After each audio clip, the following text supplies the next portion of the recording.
High বন্ধুরা, কেমন আছো তোমরা? আশা করি সবাই অনেক অনেক ভালো আছো। বন্ধুরা, এটা তো আমরা কম বেশি সবাই জানি পৃথিবীর উপরে কে কে আছে, কিন্তু বন্ধুরা তোমরা এটা কি জানো পৃথিবীর গভীরে কি কি আছে?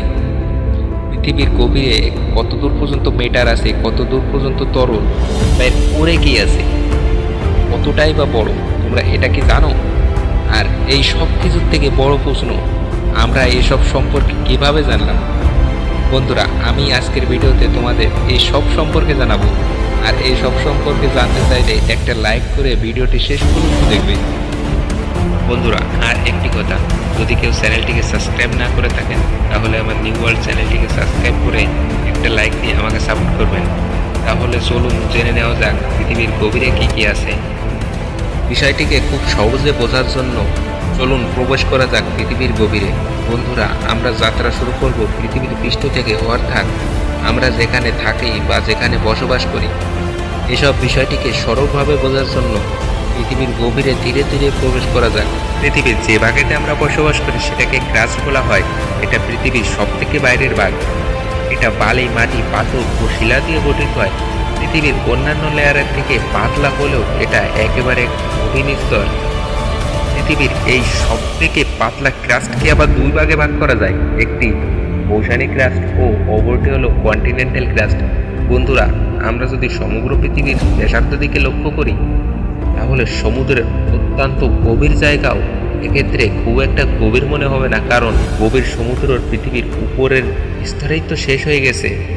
পৃথিবীর আসল গভীরতা তো ক্রাস্ট অর্থাৎ পৃথিবীর বহির্ভাগের পর থেকে শুরু হয়।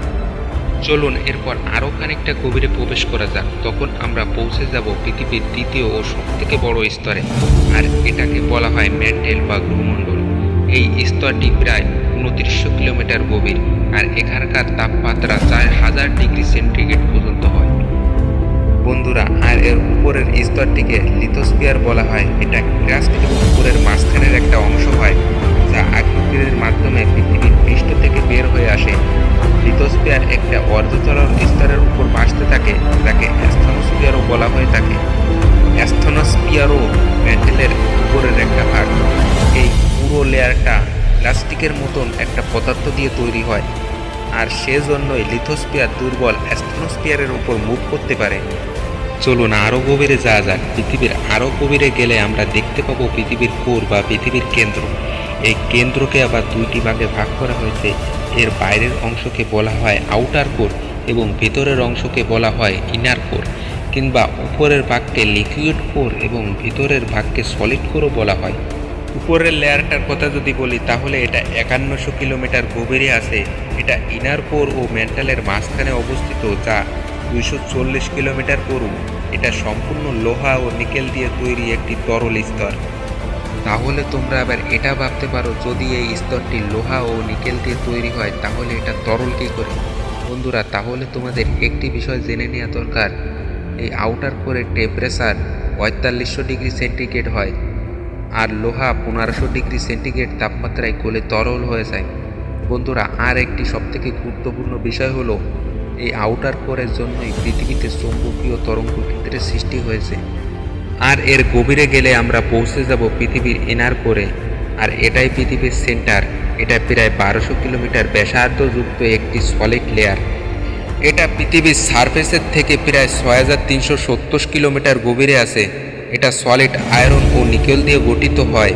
এখানকার তাপমাত্রা 6000 ডিগ্রি সেন্টিগ্রেড হয়ে থাকে, যা প্রায় সূর্যের সারফেসের তাপমাত্রার সমান। বন্ধুরা, এবার তোমরা এটাও ভাবতে পারো যে এত বেশি তাপমাত্রায় লেয়ারটা সলিড কী করে থাকতে পারে। তাহলে তোমাদের জানা দরকার, বিশেষজ্ঞরা মনে করে যে বাইরের যতগুলো লেয়ার আছে তাদের চাপের কারণেই এই লেয়ারটা সলিড থাকে। এবার তোমাদের মাথার ভিতরে আরেকটি প্রশ্ন ঘোরাফেরা করছে যে পৃথিবীর গভীর পর্যন্ত তো কেউ যায়নি, তাহলে আমরা এসব ব্যাপারে জানলাম কী করে?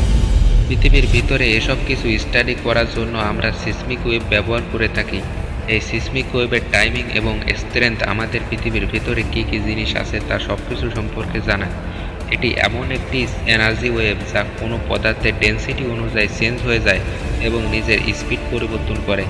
এছাড়া আগ্নেয়গিরি থেকে যে লাভা বের হয়, এসব লাভা পাথরে পরিবর্তন হলে এসব পাথরগুলো আমরা স্টাডি করে এসব সমস্ত সম্পর্কে জানতে পারি। তাহলে বন্ধুরা আজকে এই পর্যন্ত। ভিডিওটি ভালো লাগলে লাইক শেয়ার এবং কমেন্ট করবেন। আর যদি কেউ চ্যানেলে নতুন এসে থাকেন তাহলে সাবস্ক্রাইব করে পাশের বেল আইকনটি অলে সিলেক্ট করে দিন। আর যদি আপনি অলরেডি সাবস্ক্রাইব করে থাকেন তাহলে অসংখ্য অসংখ্য ধন্যবাদ। তো দেখা হবে পরের ভিডিও। Bye bye.